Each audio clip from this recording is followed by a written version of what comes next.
Botox. You probably associate it with celebrities and influencers, and also millions of regular people using it to get rid of wrinkles and improving their appearance. But if you only think of Botox as a vanity drug, then take a seat. Botox was actually developed in the 1970s to treat strabismus or crossed eyes. The cosmetic benefits of Botox were later discovered by accident. That accident eventually turned Botox into the most popular cosmetic procedure in the world. And since then, doctors have continued to experiment with it and find even more legitimate uses. What's crazy about Botox is that it's an actual toxin made from a bacteria known as Clostridium botulinum. It works by blocking the release of chemical signals between nerves and muscles that tell muscles to contract. Simply put, Botox causes temporary muscle paralysis. And in case you're wondering, no, Botox is not made from snake venom. Currently, Botox is widely used for many therapeutic purposes. It's actually approved by the FDA to treat 9 conditions, and it's used off-label for many more, including some you wouldn't even expect.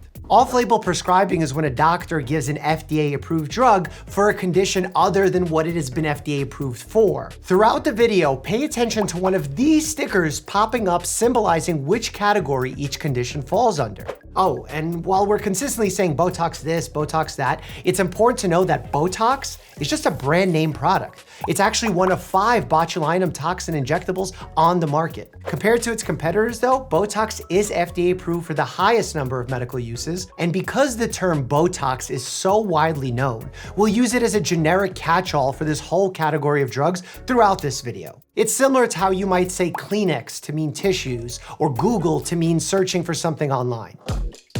Dr. Alan Scott, an ophthalmologist, began developing Botox in the 1970s as a non-surgical treatment for crossed eyes. Injections into specific eye muscles could reset misaligned eyes in both children and adults. In 1989, the FDA approved Botox for crossed eyes as well as eyelid spasms, a condition that causes uncontrollable eyelid twitching. In the 90s, a strange trend made itself apparent to doctors. When people were getting cosmetic Botox, they suddenly began to experience fewer headaches. Doctors immediately took notice and began their initial research. Years later, in 2010, the FDA approved Botox as a preventive treatment for chronic migraines. A single treatment session consists of 31 injections into specific points on the forehead, temple, neck, nose, back of the head. Interestingly, experts aren't even sure exactly how Botox works for this purpose, but it might be that it's stopping the nerves in the body from sending pain signals to the brain. A use of Botox I'm actually considering. Only about half of people who sweat excessively seek out help from doctors. And that's pretty unfortunate because it's absolutely something to bring up in the exam room, as it can be very treatable. There are actually 2 types of excessive sweating. One is primary hyperhidrosis, which is a fairly common condition caused by faulty nerve signals that push sweat glands to overdo it. Secondary hyperhidrosis can be a result of a separate medical condition or even a side effect of a medication, like taking antidepressants or pain relievers. Botox has been an FDA-approved treatment for primary armpit hyperhidrosis since 2004. It blocks the secretion of the chemical that activates the body's sweat glands, essentially turning them off. Remember though, it only affects sweating wherever it's injected and doesn't stop other areas from sweating. While it's only FDA approved for the underarms, it's still used off-label on the palms, scalp, and even the scrotum. Overactive bladder is a condition where bladder muscles spasm without warning, which can cause uncomfortable symptoms including urinary frequency, urgency, and urine leakage. FDA approved since 2013, injections into the bladder prevent these unwanted muscle contractions, helping to improve bladder control. However, we usually recommend trying lifestyle changes or other medications before reaching for Botox. Pretty surprisingly, in some clinical studies, people have reported feeling less depressed after receiving Botox injected in their frown lines. The leading theory here to explain these results is called the facial feedback hypothesis, stating that facial expressions might affect how you feel internally. So smiling a lot might make you feel happier, whereas frowning might bring you down. So by freezing your facial muscles, Botox makes you frown less and then feel potentially less sad? I'm skeptical, and other experts doubt the reliability of existing findings too. For starters, most studies that support Botox's antidepressant effect are really small. Also, one study did find that Botox has at least some antidepressant effect no matter where it's injected. This suggesting frowning less doesn't even fully explain why Botox might help with depression. So while research supporting this off-label use is interesting, it's far from conclusive. Since the year 2000, Botox has been recommended first-line treatment for severe neck spasms from a condition called cervical dystonia. This neurological disorder causes involuntary contraction of the neck muscles, leading to disabling pain and abnormal head movements. And because it's first-line treatment, that means patients don't need to try out other medications or therapies and can use Botox as the first course of treatment for this specific condition.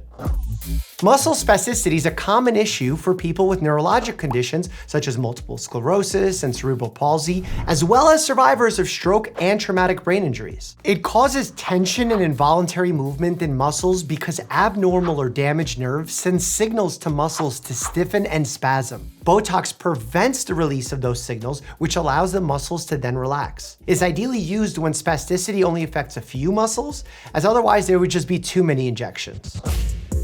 Botox has been and continues to be studied as a treatment for several chronic pain conditions. Studies on neuropathic pain or nerve pain are especially promising. Ongoing pain management is so challenging, so we're always looking for effective solutions. Opioids are sometimes used for severe short-term pain relief, but long-term usage is discouraged because there's a high risk of dependency and all sorts of unpleasant side effects. One challenge in using Botox, though, for chronic pain is that it causes muscle paralysis, which isn't desirable in this case. But last year, researchers started testing out a new form of non-paralytic Botox. So far, they've only studied it in animal models, so human clinical trials are at least a few years away. Still, it's a potentially exciting development.